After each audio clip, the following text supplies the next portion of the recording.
أعوذ بالله من الشيطان الرجيم. بسم الله الرحمن الرحيم.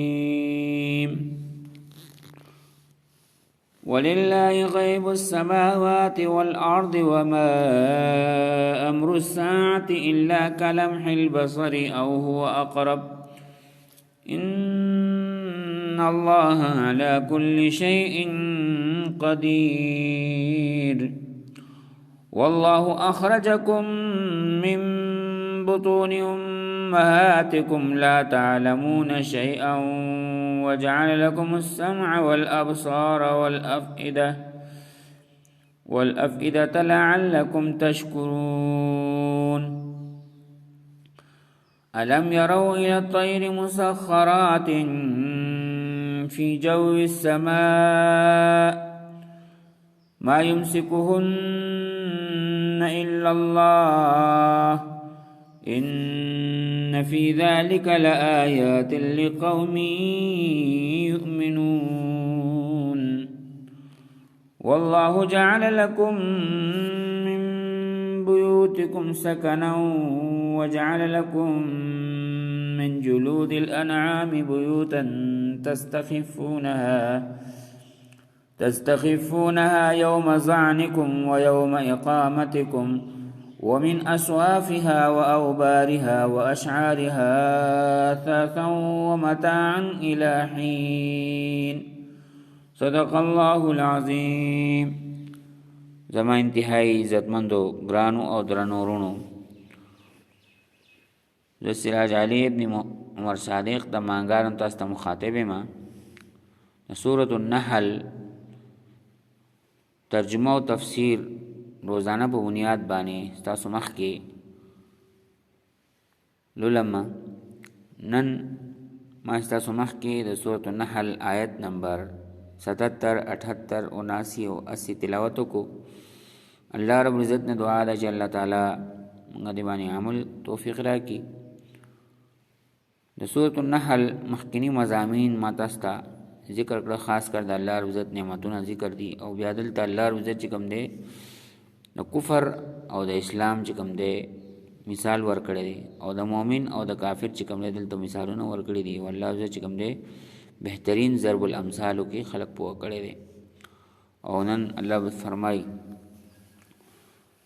ولله غیب السماوات والارض وما امر الساعه الا كلمح البصر او هو اقرب.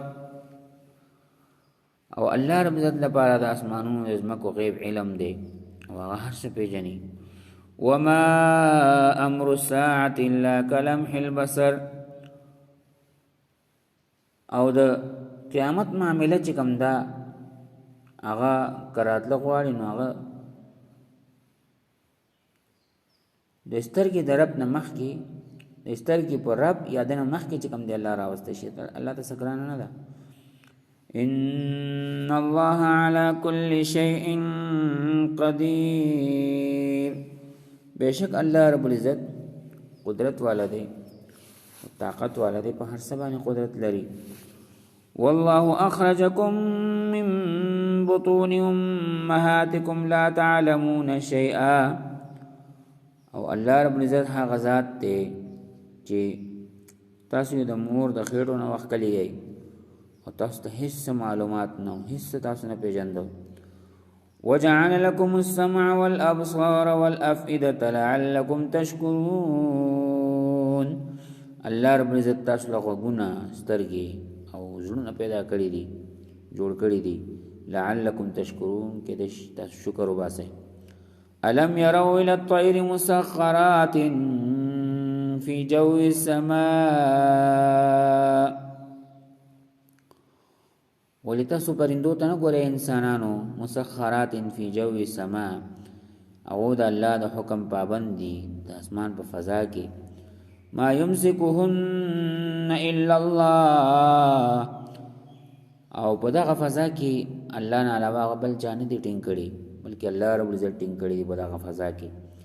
ان فی ذلک لآیات لقوم یؤمنون، بیشک دې کې هغه قومونو لپاره هغه قوم لپاره نشانیان دي چې هغه ایمان راوړي دي.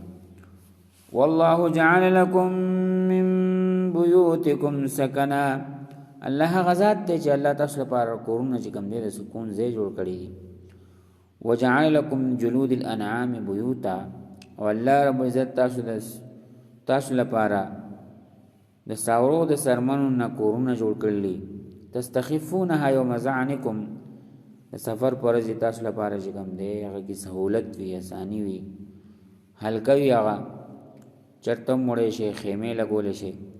ويوم اقامتكم، او داسې چې کله تاسو سفر باندې نه کور کې نو بیا هم تاسو لپاره اسانیانی سہولت دی.